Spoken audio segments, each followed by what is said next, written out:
인사드리겠습니다. 저는 한국협동조합 학회장 하고 있는 장승권입니다. 되게 아시는 분들이 들어오신 것 같은데 반갑습니다. 제가 잠깐만 인사하고 바로 시작하도록 하겠습니다.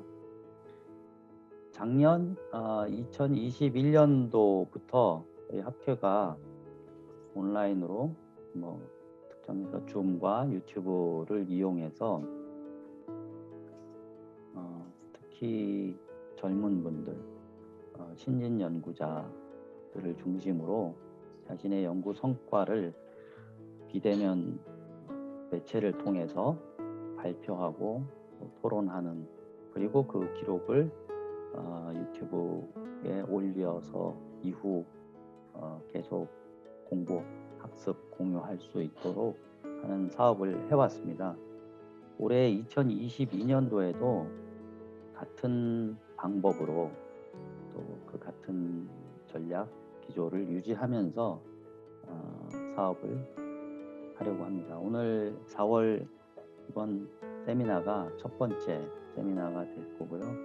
이후에 정확하게 확정해서 몇 회라고 말씀드리기는 어렵겠습니다만 최소 4회, 많으면은 아마 7회, 8회 정도까지 이런 유사한 세미나들이 진행이 될 겁니다. 이후 좀 많이 참가해 주시고, 대부분은 학회원이신 걸로 아는데 혹시 학회원이 아니신 분이라도 이후 더 좋은 세미나들이 있을 예정이니 참여해 주시면 좋겠습니다. 마지막으로 한 가지 더 부탁 말씀드리고 또 홍보 공지해 드릴 말씀은 6월 초에, 지금 저희 일정으로는 6월 첫째 주 금요일 날 6월 3일이 될 텐데요. 6월 3일 날 오후에 협동조합 학회의 학예라고 해야겠죠. 학예 학술 대회가 열릴 예정입니다. 바로 공지가 나갈 거고요. 거기서 발표할 논문 공모를 또 합니다. 그래서 여러분들 논문 준비한 것들 발표해 주시면 좋겠고, 바로 이어서 7월 첫 주에 경주에서 사회적 경제 주간에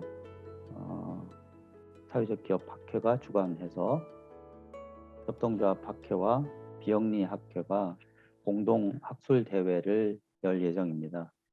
아직 날짜와 장소가 미정입니다만 7월 첫 번째 주간 언제쯤일 것 같고, 또 행사장은 경주가 될 겁니다.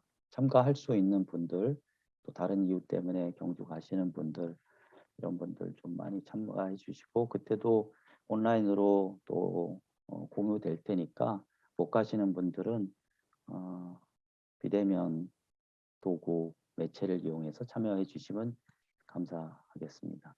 예, 그러면 오늘 첫 번째 세미나 사회는 김선화 저희 학회의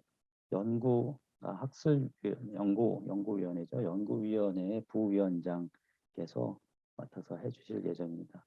예, 김 박사님 시작해 주시죠. 네, 안녕하세요. 반갑습니다. 오늘 한국협동조합 학회 2022년 1회 학술 세미나에 참여하신 분들 모두 반갑고요. 저는 오늘 사회를 맡게 된 김선화입니다. 오늘은 서울시 협동조합 지원센터의 성장지원팀에서 근무하고 계시고 한양대학교의 겸임교수로 재직 중인 윤모린 팀장님께서 협동조합 기본법 개정 방향 연구에 대해서 발표를 해주실 예정이고요. 네, 발표에 이어서 이제 한국협동조합 학회 편집위원장이시면서 명지대학교에 재직 중인 송재일 교수님께서 토론을 진행할 예정입니다. 그래서 발표와 토론을 듣고 궁금하신 내용이 있으시면 언제든지 채팅을 통해서 또는 마이크를 켜시고 참여해 주시면 좋겠습니다. 그러면 윤모린 팀장님의 발표를 바로 듣도록 하겠습니다. 네, 안녕하십니까. 소개받은 윤모린입니다.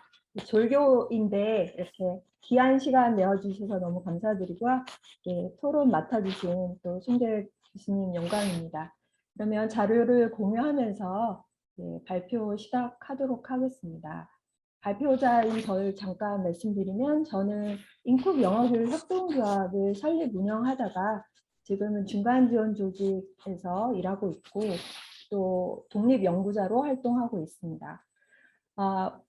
오늘은 협동조합 기본법 개정 방향에 대해서 말씀을 드리고요. 협동조합 2.0 시대를 위한 작은 연구라고 생각해 주시면 좋을 것 같습니다.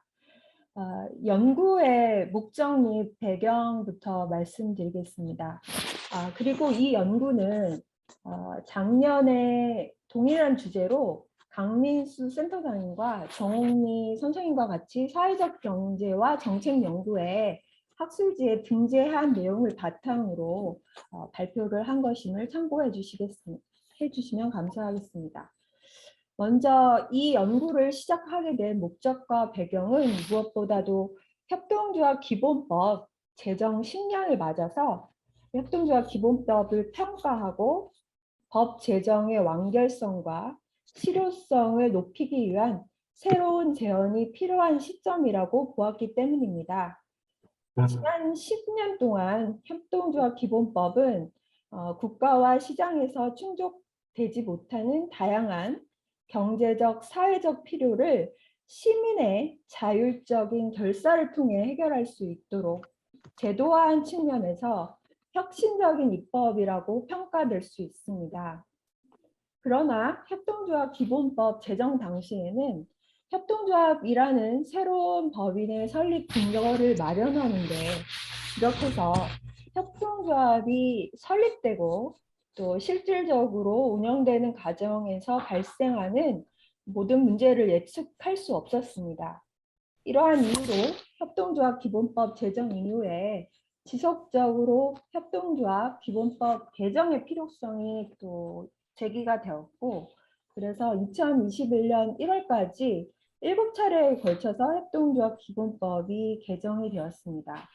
그래서 기본법 제정 10년 만에 전국에 2만여 개의 협동조합이 설립되는 양적 성장을 이루었지만 최근 이제 2022년 3월 말에 발표된 기획재정부의 협동조합 실태조사에 따르면 50% 이상의 기본법 협동조합이 휴면 상태로 존재하여서 기본법 협동조합의 질적 성장 및 활성화에 대한 문제제기도 많습니다. 협동조합 기본법을 제정할 당시에 생태계와 지금의 또 현실은 많은 변화가 이루어졌습니다. 변화된 생태계를 반영하면서 동시에 기본법 협동조합의 활성화를 실현하기 위한 방향으로의 기본법 개정이 필요한 시점입니다. 선행 연구를 통해서 협동조합 기본법의 기존 개정 사항을 살펴보고 또 추가 방향을 제언한 후에 이러한 개정 방향에 따른 선결 과제를 제시하고자 하는 것이 이 연구의 목적이었습니다. 선행 연구를 살펴보면 기존의 연구들은 협동조합 기본법의 설립 근거를 마련하고 양적 성장에 주력했던 협동조합 1.0 시대를 마감하고 또 내실화에 주력하는 협동조합 기본법 2.0 시대를 준비해야 한다는 그런 선행 연구가 많았습니다.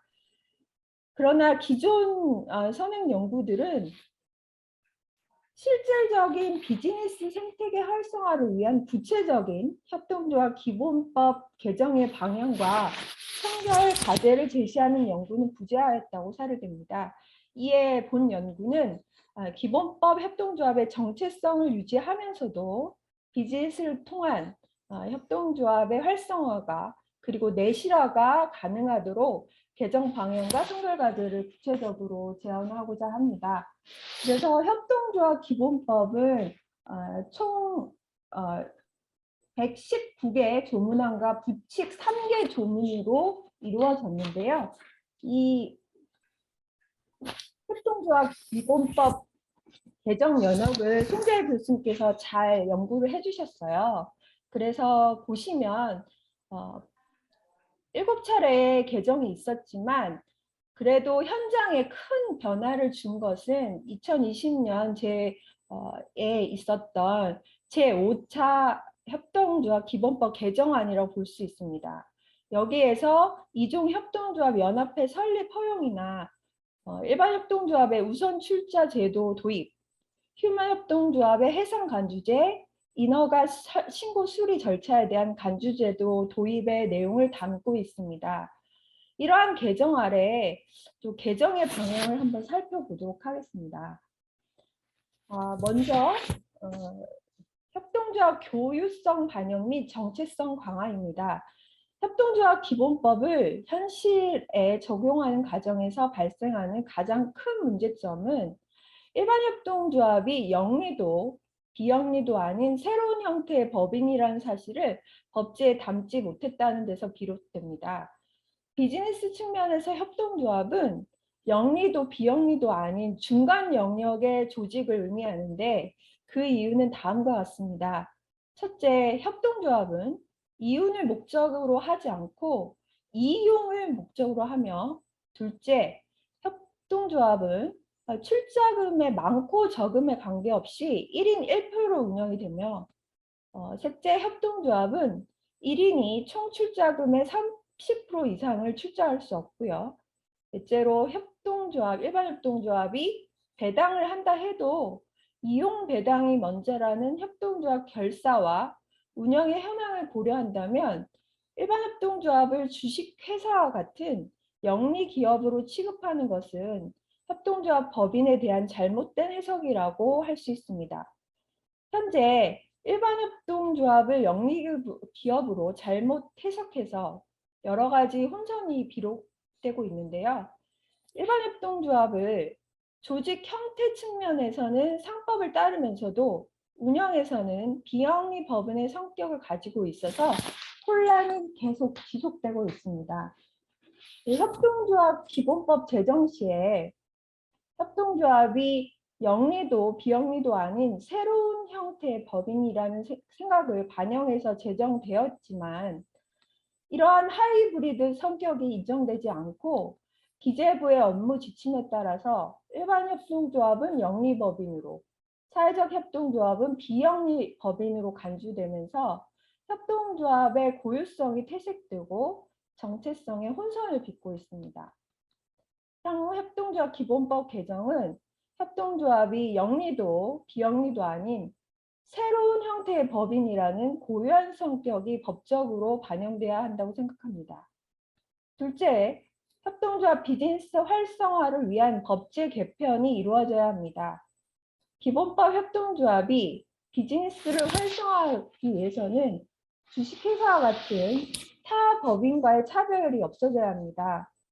협동조합 기본법에서 협동조합은 금융과 보험업을 못하도록 하고 있습니다.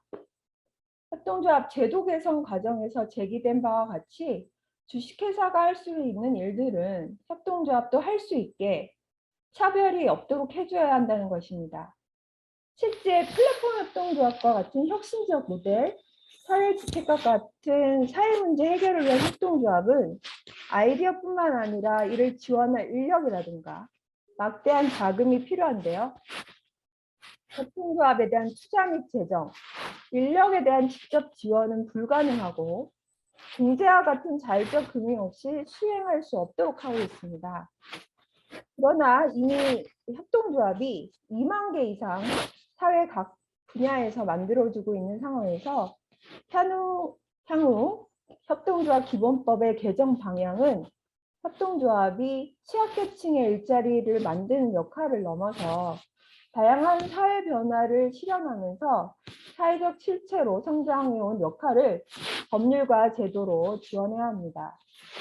셋째, 협동조합 개별법을 포함한 총괄 규범화가 필요합니다. 협동조합 기본법은 기본법다운 모든 협동조합의 총괄 규범이 되어야 할 것입니다. 제정 당시에 민간의 협동조합 기본법 제정 주체였던 한국사회적경제연대회의도 이 법안의 명칭을 9번째 개별법이 아니라 협동조합 기본법으로 법안의 명칭을 정한 이유이기도 합니다. 협동조합 기본법 제정에 따른 법체계를 분석하면서 협동조합 기본법은 이미 협동조합에 관한 총괄 규범으로서 성격을 가지고 있습니다. 하지만 현행 협동조합 기본법은 농협법, 수협법 등 개별법에 의해 설립된 협동조합들에 적용되지 않고 있어 기본법으로서의 실질적인 기능을 하지 못하고 있습니다. 협동조합의 원칙에 따른 통일적인 규율을 위해서 협동조합 기본법상 협동조합과 모든 개별법상 협동조합에 적용될 통칙의 신설을 주장하였으며 협동조합 기본법이 개별법과의 관계에서 실질적인 기본법으로서 기능할 수 있도록 조문의 개정을 제안하고자 합니다. 이에 향후 협동조합 기본법 개정은 기본법과 개별법의 조화와 함께 협동조합 기본법이 다른 법률에 의해 만들어진 협동조합을 함께 규율하는 법률로 발전할 수 있도록 법체계를 개편해 나가야 합니다. 개별법에 의해 설립된 협동조합 기본법 적용 제외는 협동조합 발전을 위한 통일적 정책 수립에도 장애가 되기 때문입니다. 역사적으로 개별법에 의해 설립된 협동조합의 경우에 정부 부처 간 칸막이 행정의 폐해로 협동조합의 중요한 원칙인 협동조합 간 협동을 저해하는 요인으로 작용하기도 했고요. 개별 산업 분야의 정책 수단으로 활용하는 경향이 있어서 협동조합의 통일적 정책 수립을 제안하였습니다. 선행 연구에서 살펴본 것과 같이 선진 해외 협동조합 기본법처럼 현 협동조합 개별법과 기본법을 통합해서 기본법이 정말 기본법다운 포괄성을 보유할 때 협동조합 기본법 2.0 시대로 나아갈 수 있습니다. 그러면 이러한 개정 방향 아래 개별적인 선결 과제에 대해서 말씀드리겠습니다. 앞에서 개정의 방향이 자기 정체성을 지키면서도 혁신적인 비즈니스 활성화 및 총괄 규범화될 수 있도록 개정이 필요하다고 주장을 드렸는데요. 이를 위해서 빠르게 변화하는 협동조합 비즈니스 환경을 전제로 협동조합 2.0 시대를 위해서 시급히 요구되는 선결 과제입니다.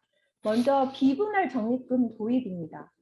협동조합 기본법 제18조 사항에 따르면 협동조합 조합원의 출자금은 협동조합의 자본금이 됩니다. 한편 협동조합에서 자본은 조합원이 출자한 출자금과 사업의 결과 내부의 유보를 통해 조성된 자본으로 구분될 수 있습니다. 협동조합의 공동자본을 비분할 자본 또는 비분할 적립금이라고 하며 이는 특정 개인의 이익을 위해서가 아니라 조합 공통의 자산으로 기능하며 사회적 목적에 이용되고 후세에 계승됩니다. 더욱이 협동조합 내 공동자산이 많아지면 조합원이 탈퇴할 유인이 작아지고 협동조합이 사회적 목적을 위해 사업을 전개할 가능성이 커집니다. 이처럼 협동조합은 에서 비분할 적립금은 자본 조달의 한 방편이자 협동조합의 영구적인 자본을 제공한다는 점에서 의의가 있습니다. 해외 사례 중에서 일부 오래된 협동조합의 경우에는 비분할 적립금이 협동조합 전체 자산의 90%에 이르기도 합니다. 이처럼 협동조합 내 비분할 적립금은 협동조합의 경영 과정에서 발생할 수 있는 손실을 보완하고 이를 통해 채권자의 이해관계를 보호할 수 있습니다. 또한 비분할 적립금은 협동조합을 청산하더라도 조합원들에게 분배되지 않는 적립금으로 ICA 협동조합 7원칙 중에서 제3원칙인 조합원의 경제적 참가에서도 이 비분할 적립금의 기능에 대해서 언급하고 있습니다. 이탈리아, 프랑스, 스페인, 포르투갈, 아르헨티나 같은 외국에서도 비분할 적립금은 의무이고요. 국내에도 보건의료 사업을 하는 소비자 생활 협동조합, 사회적 협동조합은 청산시에 배분할 수 없어 비분할 적립금 제도가 존재하는 것으로 평가할 수 있습니다. 또한 사회적 협동조합은 비영리 기업으로 일반 협동조합은 영리급으로 취급하고 있어서 영리기업과 일반 협동조합을 구별하고자 한다면 이익을 구성하게 분배하는 요소가 제한할 필요가 있어서 비분할 적립금 도입은 협동조합 정체성 강화에도 큰 의미를 지닙니다. 더불어서 해산 청산하는 협동조합 중 자녀 재산을 동일 목적의 협동조합이나 국가에 기속하도록 하는 소유권의 자발적 절제를 정관으로 명시하는 경우 조성되는 협동조합의 비분할 자본에 대해서는 과세 특례를 적용할 필요가 있습니다. 이처럼 협동조합 법인의 고유성을 인정하면서도 정체성을 강화하는 방향으로 협동조합의 비분할 적립금 도입이 시급하게 필요합니다. 두 번째는 우선 출자제 개편이 필요합니다. 지금 우선 출자의 범위를 자기 자본 또는 납입 자본금의 30% 이내로 한정하고 있습니다. 2019년에 실시된 기재부 협동조합 실체 조사에 따르면 기본법 협동조합 평균 출자금이 5,700만 원 정도밖에 되지 않습니다. 그래서 우선 출자제 범위를 30% 이내로 한정한다는 것은 현실적으로 기본법 협동조합의 비즈니스 도움이 안 되고요. 또 자본 조달의 실효성이 떨어집니다. 그래서 이종협동조합연합회 회원 자격 및 우선 출자의 범위 확대 등에 대한 개선이 시급하게 필요하다고 생각합니다. 또한 협동조합 연합회의 역할 강화 부분입니다. 협동조합 기본법 개정된 내용 중에 이종협동조합 연합회 설립 대상을 일반 협동조합과 사회적 협동조합 그리고 생협, 신협으로 한정하고 있어서 농협, 수협, 산림조합, 새마을금고, 중소기업 연합 협동조합 등이 배제되어 있습니다.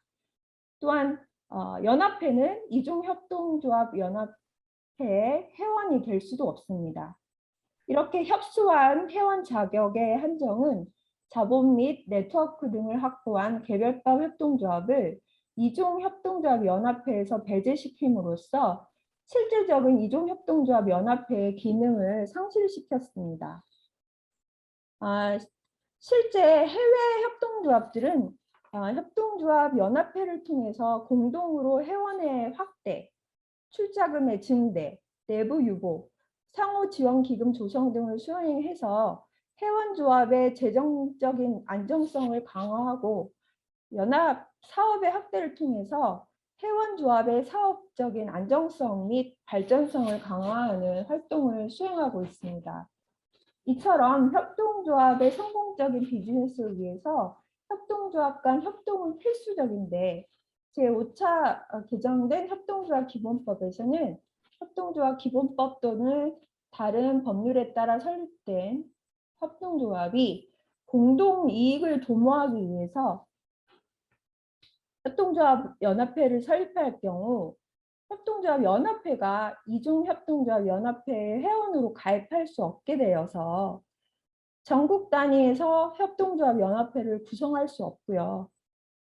협동조합 연합회의 역할을 강화하기 위해서도 이 협동조합 연합회가 조합원 범위에 꼭 넣도록 개정되어야 합니다. 마지막으로 금융 및 공제 사업의 허용입니다. 현행 협동조합 기본법은 공제만을 목적으로 하는 협동조합의 설립을 허용하지 않고 있습니다. 이는 공제가 지불 능력을 상실하고 파산하면 비경제적 외부 효과가 너무 크기 때문에 공제 사업에 대한 규제가 필요하다는 의견을 반영한 것이라고 할 수 있는데요. 하지만 공제는 역사적으로 다양한 공제 조직들에 의해 협동조합 방식으로 수행이 되어 왔습니다. 공제사업이야말로 협동조합이 영리기업보다 강점을 가질 수 있습니다. 이는 공제조직이 상호성과 민주성을 기본으로 하는 회원 소유 조직이라는 특징을 가지고요.